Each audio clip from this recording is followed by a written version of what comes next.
తెలంగాణ ప్రభుత్వం కీలక నిర్ణయం తీసుకుంది. ఇచ్చిన హామీ మేరకు కొత్త రేషన్ కార్డుల జారీకి సిద్ధమైంది కాంగ్రెస్ సర్కార్. విధి విధానాలపై సూత్రప్రాయ అంగీకారానికి వచ్చిన కేబినెట్ సబ్ కమిటీ రాజకీయాలకు అతీతంగా ఎంపీలు, ఎమ్మెల్యేలు, ఎమ్మెల్సీలతో చర్చించి గైడ్ లైన్స్ ఫైనల్ చేయాలని నిర్ణయించింది.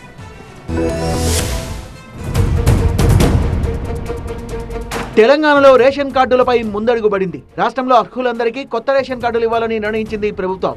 రేషన్ కార్డులు, హెల్త్ కార్డులపై ప్రభుత్వం ఏర్పాటు చేసిన కేబినెట్ సబ్ కమిటీ తొలి సమావేశం తెలంగాణ సెక్రటేరియట్ లో జరిగింది. మంత్రి ఉత్తమ్ కుమార్ రెడ్డి అధ్యక్షతన జరిగిన కేబినెట్ సబ్ కమిటీ సమావేశంలో కొత్తగా అప్లై చేసుకున్న వాళ్ళందరికీ రేషన్ కార్డులు ఇవ్వాలని నిర్ణయం తీసుకున్నారు. పాత కార్డుల్ని కూడా సమూలంగా మార్చేయాలని నిర్ణయించారు. ఇప్పటివరకు ఫింగర్ ప్రింట్, ఫోన్ ఓటీపీ ఆధారంగా రేషన్ పంపిణీ కొనసాగుతోంది.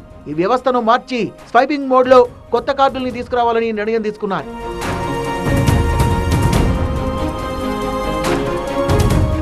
కొత్త రేషన్ కార్డుల కోసం విధి విధానాలపై సూత్రప్రాయంగా అంగీకారానికి వచ్చారు. గ్రామీణ ప్రాంతాల్లో వార్షిక ఆదాయం 1,00,000 గాను, మాగాని 3.5 ఎకరాలు, చెలక 7.5 ఎకరాల లోపు ఉంటే వారిని అర్హులుగా గుర్తించాలని నిర్ణయించారు. పట్టణ ప్రాంతాల్లో భూములు కాకుండా వార్షిక ఆదాయాన్ని పరిగణనలోకి తీసుకోవాలని అధికారులకు సూచించారు. పట్టణాల్లో వార్షిక ఆదాయం 2 లక్షల లోపు ఉండేవారే రేషన్ కార్డులకు అర్హులని వచ్చే సమావేశంలో కొత్త రేషన్ కార్డుల విధి విధానాలు ఫైనల్ చేయాలని కేబినెట్ సబ్ కమిటీ నిర్ణయించింది.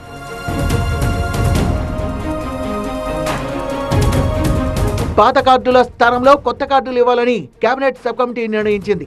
తెల్ల రేషన్ కార్డుల మంజూరుపై త్వరలోనే విధి విధానాల్ని ఖరారు చేయాలని డిసైడ్ చేశారు. విధి విధానాల రూపకల్పనలో రాజకీయాలకు అతీతంగా ప్రజాప్రతినిధుల భాగస్వామ్యం ఉండాలని, లోక్సభ, రాజ్యసభ, ఎమ్మెల్యేలు, ఎమ్మెల్సీల అభిప్రాయాలను కూడా పరిగణనలోకి తీసుకోవాలని సూచించారు ఉత్తమ్. అలాగే దేశంలోని మిగిలిన రాష్ట్రాల్లో తెల్ల రేషన్ కార్డుల అర్హత ప్రమాణాలను కూడా పరిశీలించాలని అధికారుల్ని ఆదేశించారు. సక్సేనా కమిటీ సిఫార్సుల్ని పరిశీలించాలని, ఒక కుటుంబానికి ఒకే తెల్ల రేషన్ కార్డు ఉండేలా చర్యలు తీసుకోవాలన్నారు. అలాగే ఇతర రాష్ట్రాల్లో రేషన్ కార్డు కలిగి ఉంటే ఇక్కడ తీసివేయాలని కేబినెట్ సబ్ కమిటీ నిర్ణయించింది.